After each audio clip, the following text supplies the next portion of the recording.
আসসালামু আলাইকুম। হ্যাঁ গাইস, সকালে অফিসে যাওয়ার জন্য বাসা থেকে বের হয়ে দেখি ও মাগো কি অবস্থা, দেখি বাসার সামনে বিশাল নদী।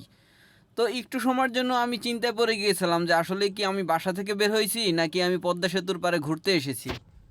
তো যাই হোক, রাতে বৃষ্টি হবার কারণে আমাদের বাসার সামনের এই অবস্থা।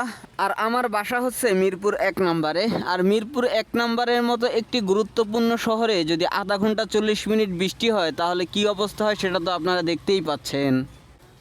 এখন যে নদীটি দেখতে পাচ্ছেন এটি হচ্ছে পদ্মা সেতুর মোহনা। এই যে এই সামনে দিয়ে যে নদীটি গিয়েছে এটা গেছে বরিশালের দিকে, একটি গেছে ঢাকার দিকে আর অন্যটি চাঁদপুরের দিকে।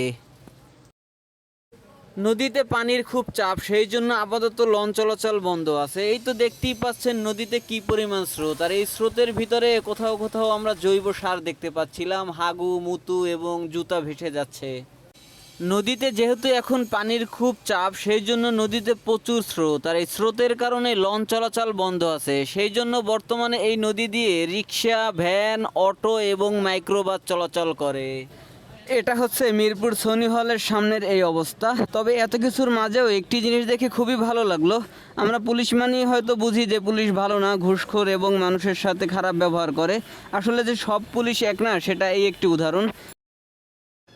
তো বৃষ্টির কারণে অনেক ব্যাটারি চালিত রিক্সা এবং সিএনজির স্টার্ট বন্ধ হয়ে যায়। তো সেগুলোকে ধাক্কা দিয়ে যখন ড্রাইভার সাহেব পাশে নিয়ে যাওয়ার চেষ্টা করে, তো ড্রাইভার সাহেবের সাথে কিছু সাধারণ মানুষ এবং কিছু ট্রাফিক পুলিশকে দেখছিলাম যে যেই গাড়িগুলোতে সমস্যা হচ্ছিল তো ধাক্কা দিয়ে সেই ট্রাফিক পুলিশেরা পাশে নিয়ে যাচ্ছিল।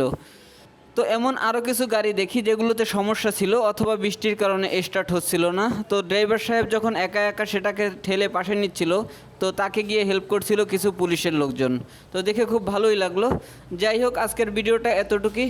আপনাদের সাথে দেখা হবে নতুন কোনো ভিডিওতে। তো যারা আমার ভিডিওটি দেখছেন সবাইকে অসংখ্য ধন্যবাদ এবং আমার পেজটাকে ফলো করে রাখবেন।